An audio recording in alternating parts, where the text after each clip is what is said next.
What's up, guys? Welcome back to my channel. My name is Sarah Winstead. I'm a bikini competitor as well as a coach for pro physique. So today is all about your questions. I put a question box up on my Instagram as well as asked you guys at the end of my last video what questions you have for me all about improvement season. This does also include some topics about reverse dieting as well.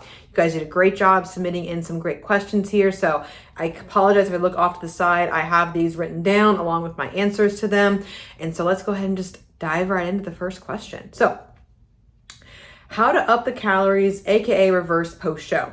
I know you've spoken previously on this, but I am finding I have fear with trying to up my calories and would love some tips and tricks. So, fantastic question. This is extremely common. You are not alone in having some fears in increasing your food post-show. When we get those prep goggles on, a lot of times we're just like so in it to win it, as far as just like seeing the scale go down, seeing new lines every single week, prepping for our show. We have these huge goals and we're constantly hacking away. And when the show's over, we're just like, okay, wait, what?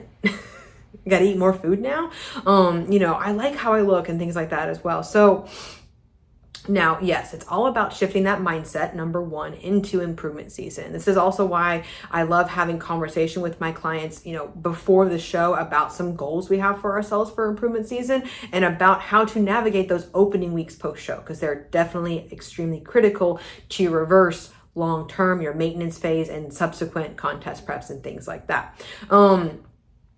If you find yourself having some fear with adding in food, add in some non-triggering foods like fruits, vegetables, whole grains, not donuts and Pop-Tarts and candy and things like that as well in the first couple of weeks. I like adding in non-triggering foods like fruits and vegetables and whole grains because, again, if I'm going to be adding in these foods, I want them to be nutrient-dense foods. I want them to be satiating, and I want some more variety and more color in my diet and in my day, because at contest prep time, very low variety, very low as far as just like micronutrients. We're missing a lot of those just because calories are low. We don't have a lot of variety in our day. And so I like adding those things in as a positive thing that's going to give my body some nutrients that it was missing in contest prep. It's all about that mindset as far as how you look at food. That's why I say non-triggering foods.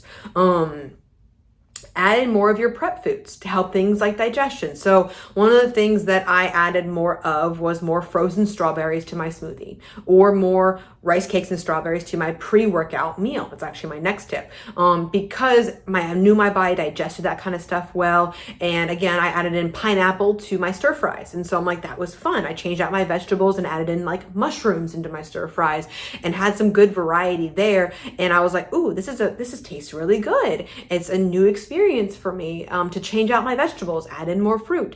I added in a piece of bread when I wanted to. I added in an English muffin when I wanted to. I'm not triggered by those things, if some people are, but if you're not triggered by those kind of things and looking at that food as fuel for your workouts, for your recovery, for your day, for getting back to feeling some semblance of normalcy as a normal human. Like I mentioned, adding in food pre and post training. Train harder, be an athlete in the gym, knowing that when you're eating those foods, they are fueling your energy for that training session. It's going to allow you to push harder, get that extra rep in, be an athlete in the gym again. And then afterwards, it's going to fuel your recovery. So when you add foods in there, it doesn't really affect your mindset. It honestly improves your mindset, because you're just like, ooh, I had a really good pre-workout meal. Now I'm going to go train hard AF now and build some damn muscle mass. Going slow. Another tip, as far as like not throwing, hundreds and hundreds of calories of food at yourself in the opening weeks, going slow, 10, 15 carbs, 5 grams of fat here and there, going slow enough, it doesn't really make a dent, because, I sometimes talk to my clients in terms of rice cakes. I'm like, 10 carbs, right around one more rice cake. It's great, it's wonderful, but it's also not like a huge amount of food. But going slower adds up over time. And so adding in a rice cake here or there, amount of carbohydrates, really doesn't have a negative effect, at least in my opinion, on adding in food, because I'm not adding in mountains of food or anything like that. I'm allowing my body to stabilize before I add in more food. And then the last kind of tip here for adding in food with some fear of those kinds of things is challenging yourself with this question. Do you want to grow? Do you want to come back better for your next season? Do you want to improve your physique? You need food to do that. You need energy to do that. You need muscle mass to do that. All those things come back to adding in food and adding in calories and getting yourself out of the hole of contest prep. And also, if you want to prep in the future, you have to have that runway of calories to work from. You cannot start a contest prep if you're only consuming 1,400 calories. You just can't. I've been asked that question before of clients getting on the phone and being like, oh, I'm eating 1,500 calories and I probably have 20 plus pounds to lose. Can we start prep? I'm like, nope, we can't. If you want to, you can definitely go with a different coach, but I'm not a person that's going to put you on sub 1,000 calories. Sorry, not going to happen. And not going to happen week one and that kind of crap. So you need the runway to make the adjustments for future preps. And so that helps you mentally of being like, I got to get my calories up to not only build muscle mass and improve my physique, which should be your goal in improvement season, of taking the feedback, running with it, and becoming a better athlete the next time you need food to do that. But also giving yourself the runway to metabolically adapt to higher calories so that way your contest prep is effective and your body responds the next time you prep. So, great question. Next question is, in a reverse diet, what does a healthy calorie addition or time frame look like? Kind of dove a little bit into this in the previous question, but I'll reiterate. 10 to 15 carbs every couple of weeks, 5 grams of fat here or there, reduce cardio down by 10, 15 minutes. It all depends upon the client. Some clients need more food faster because they may have been in a little more of a hole. Maybe they're having some binge or overeating events. Maybe they're having a trip that they want to be with. This is, again, where communication is so important. Sometimes I bump people more than that if maybe weight goes down one week and we're like, okay, we need to bump food more. Your body is going through this too quickly. We need to add more a little bit quicker. Everyone responds differently. However, the more consistent that you are, the faster we can go. The sooner we can get you back up to maintenance. Your body, just like in prep, loves consistency. That's the key. I also love adding in food pre and post training first, and then adding in foods secondarily when pre and post training meals are good, then adding in food when you find yourself most hungry. Usually for people, that's an afternoon snack. Maybe they had to take that away in contest prep. It's a great place to add it. And then the time frame, like I said, some clients take longer, some clients take shorter. It all comes down to consistency, what they have going on in their life, in their world, what their goals are. Are they competing again? Are they just going back to being maybe a lifestyle client, which totally happens as well, and totally support that. I would say generally 3 to 5 months is ideal for getting yourself back up to your maintenance calorie range. And then the real work begins. Then you do things like I call let it marinate, as far as like you fully embrace your maintenance calories, your improvement season, and train like a damn athlete. Have some fun. Speaking of training, next question is, how much do your workouts change from prep to improvement season? Not a whole lot. However, they just get a little bit more specialized based upon the feedback. So I'll use myself as the example. In 2020, when I competed, my feedback from Sandy was more muscle everywhere. Upper body, lower body, everything. And I was like, fantastic. I love that feedback, honestly, because it allows me just to train balls to the wall, everything, every body part and things like that. That's great. And then this past season, my feedback from Sandy was glute density.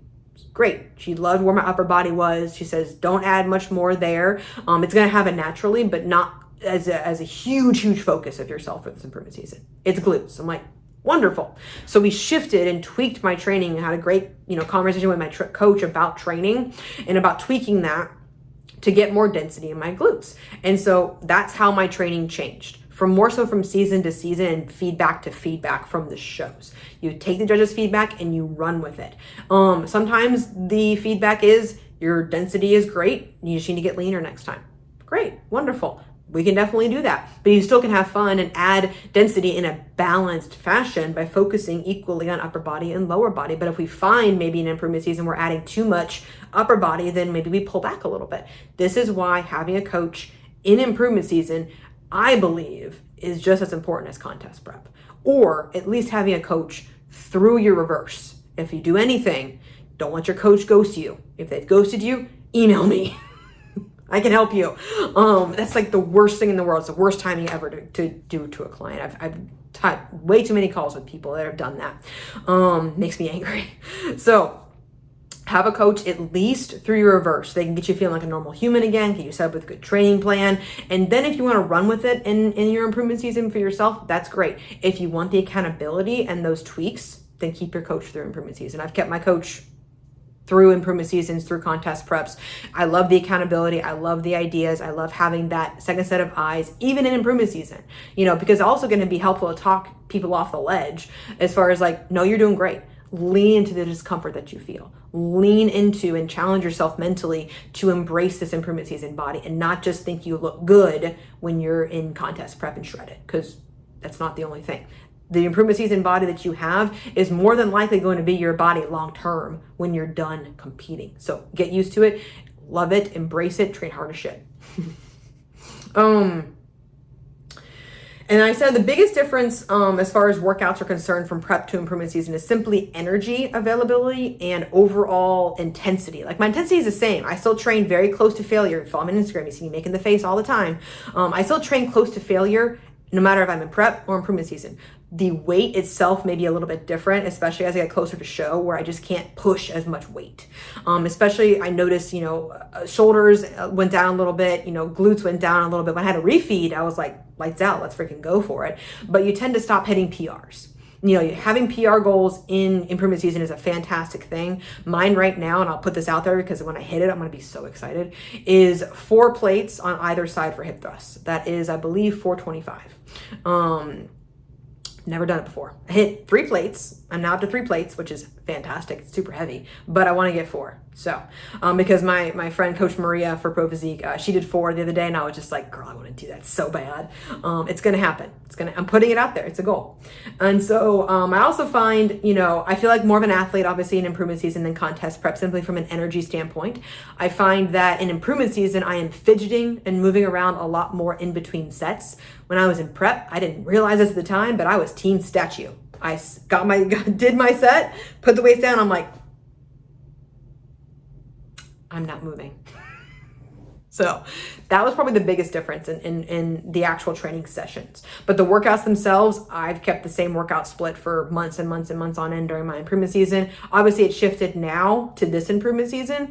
And we'll make minor tweaks on occasion, change out exercises based upon what I may be feeling at the time. So if there's a time where I'm not feeling, single leg cable abductions, I may try a different variation. And that's okay. As our body gets stronger, we have to keep challenging it to grow and change. I'm not saying overhauls or program hopping. I'm saying getting better at those movements because your body is getting better at them. Great question. So next question. How do you deal with hunger and low energy during the opening weeks of reverse dieting? Caffeine was great. You guys saw me overload caffeine in contest prep. I kept my intake high in the opening weeks of my reverse. I didn't take out caffeine just because I was done with contest prep. I kept my caffeine in, it was high, but then I titrated it down once my hunger was better, once my food focus was lower, and I had more energy because that's what food does for us. It's calories, it's energy. Our body uses it. And so once that started to happen, I started to, my food increased. And so my caffeine intake decreased a little bit. And now I'm down to what I think is a manageable amount. I have pre-workout, a grande quad blonde Americano from Starbucks. And then I may have like a half scoop of Core Burn or like another espresso in the afternoon. That's it. So rest days, I take out the pre-workout and I don't replace it. So it's even less on rest days, which is actually today. So, I also kept in my Zevia, as I mentioned before, my bubbly waters, because that helped with the hunger. I kept my same habits, kept my same foods in prep. But then, like I mentioned before, when I added in food, I added in fibrous, nutrient-dense foods, fruits, vegetables, whole grains, to keep me more satiated. Because again, at the end of the contest prep, we're doing a lot of zucchini. Not a lot of fiber in that kind of stuff. So I added in more fibrous foods to keep me fuller longer and keep me satiated longer in between meals as food went up. So, and I would say hunger and, low energy got a lot better after about 3 to 4 weeks. There was definitely a turn where I was just like, I feel normal again. I feel like a human again. I'm getting better. This is great. I love life. And so, yes, it does happen over time. You just got to be a little bit more, just patient with yourself. It's going to happen at a different point for different people. But I would say keep your habits the same, keep your foods the same, add in more fibrous fruits and vegetables, keep caffeine in, and then slowly but surely titrate that kind of stuff down. However, if you are feeling a lot of hunger and low energy in improvement season, that's a problem. That's a problem you got to address. That could be not enough food. I actually just onboarded a client a couple weeks ago who was low food, low energy, and was deep into an improvement season. She was like the first question asked, fearful of adding food. We've added food in 4 weeks. Scale has not changed. Not changed at all. And because she's training hard, every single check-in, she checks in, I have so much energy. Oh my God. And so if that's you, dealing with hunger and low energy in improvement season, you can have some hunger. Like you're going to have hunger for your meal, but it's not going to be the insatiable bottomless pit that's always there in contest prep. If it's like that, it may be a sign that maybe we're under consuming food. We might be afraid of adding in food. We might be afraid of increasing our energy. It's never going to be a bad thing ever. In an improvement season, you need that. You need that break. Your body needs it and your brain needs it too. Next question. Do you worry about insulin sensitivity with increasing carbohydrates? I don't particularly worry about that kind of stuff because I advise my clients to go slow. Some other clients may add in food a little bit quicker, but again, we're following parameters. We're tracking, we're logging. We're not just throwing in donuts and Pop-Tarts and cereal week 1 and everything like that, because that is going to spike your blood sugar and that is going to leave you in a terrible spot of wanting more, make you even more hungry, and your body hasn't had that for so long, it may not react the way you want it to favorably without, not being in contest prep anymore. And so that's why I say always go slow, add in fruits and vegetables and more of the foods you're currently eating first, add in non-triggering foods first, and then test yourself with either maybe a date night or an untracked meal or a fun food. But always when you add in, I've said this before, whenever you add in a fun food or a possible triggering food for you, always have with something else, with a nutrient-dense food of some kind. Always pair it with that, because that takes the allure of having more than one of that thing. Like if you want to limit yourself to one Oreo, have it at the end of your meal. That way you're fuller and you have it, you enjoy it, take it out of the package, put it back, and then don't look at it. And so then you do it. You did it. Great. Wonderful. Clients can also use, and I use this as well, something like a GDA, a glucose disposal agent. I personally use Core Nutritionals Core Load, and things like berberine, which is actually an ingredient in Core Load. They can use that separately. And so that can help partition the carbohydrates and shuttle the carbohydrates and help your body handle that increase. I've used those with my clients on things like refeed days. And so the body is already used to it. And so I use that with my post-workout meal. With the biggest carbohydrate meal of the day, I put it there because that's gonna help my body assimilate the carbohydrates more so and partition it better into the muscles rather than storing it as body fat. So I keep that in. I prep improvement season. I even take it with me on trips when I know to be having more food at like a bigger meal or something like that as well. A little more loosely tracked foods and foods that I may not have had before. I always take with me my Core Load and then my digestive enzymes. I always take those with me when I'm traveling because that helps things with digestion. And so again, when we do go slow, when we do go, be intentional about our carbohydrates and what we're fueling our bodies with and make sure we're feeling good, that I feel like that avoids a lot of things like insulin sensitivity. However, if we do have a longer improvement season, year and a half, 2 years, then yeah, we might need a mini cut in there somewhere to reestablish the sensitivity to those kinds of things, to a deficit of some kind, and pull back a little bit temporarily to resensitize ourselves to carbohydrates. There is an instance where I run those for clients. 4-6 weeks, mini cut, get in, get out. It's not a fat loss phase. It's a mini cut. We're not going to lose 15 pounds. We're going to lose like 4 or 5, maybe 6, depending upon how well we do. Limited time deal. But that's kind of like my tips and tricks as far as that kind of stuff is concerned. Last question. How long is improvement season? It depends. I would say minimum as long as your last prep. So if yours is a 20-week prep, 20-week improvement season, which means from when you reverse, not including your reverse, because you're still in a hole. You're still not feeling good. You may not have your cycle back. Your, hormones and other things internally may still be wonky during a reverse. I would say when you get to your maintenance phase, That needs to be as long as your contest prep, at least, if not more. Because if you need what I call a significant amount of muscle mass, it's going to take much longer than that. And that's okay. And that's okay. Like I've said before, I spent 2 years building muscle mass, and I don't regret one day of it.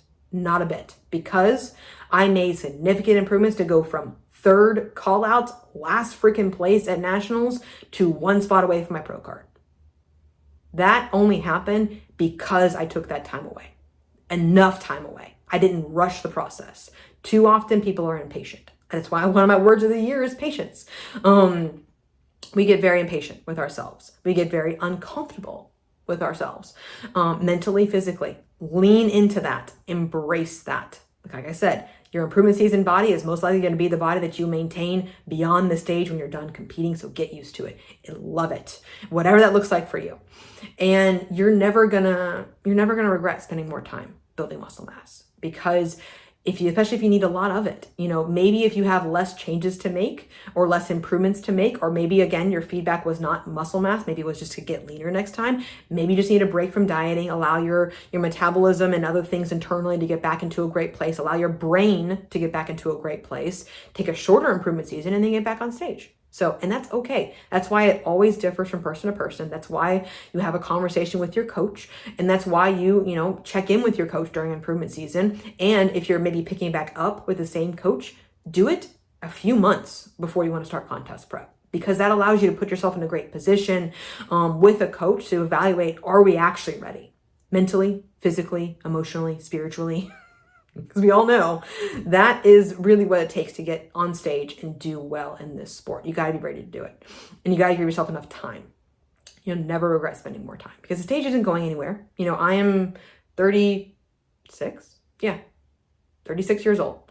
And, I'm going to be taking a year and a half. I'll be competing in summer of 2025. And I'm going to enjoy every single day. Because what does it do? It allows me to focus on things like being social, like being a wife to my husband again, enjoying date nights again, enjoying my puppy as she grows up, spending more time with her, spending more time with friends, with family, having professional goals, spending more time growing my business and helping my clients, and then maybe taking trips. We're going to be going internationally next year, some things that we can't do in contest prep. So looking forward to those kinds of things. That's why you always have goals for your improvement season. That's why you're always looking forward to something, like I said, physique-wise, great, wonderful, but have goals outside of bodybuilding.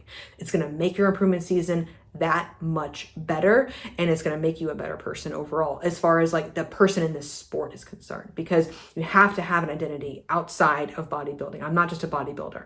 I'm a bodybuilder, I'm a coach, I'm a wife, I'm a daughter, I'm a friend, I'm a dog mom, and everything like that too. So taking advantage of those kinds of things, looking at it in a positive light, that every workout, every day you put in your improvement season, you put towards that next season, whether it be from being, working on a relationship with food, or improving your relationship with your body or the scale or anything like that, mindset wise, it's all going to contribute to you being a better athlete overall. So that takes care of all the questions that I have for today. If you have more, I'm happy to do more of these Q&As, honestly.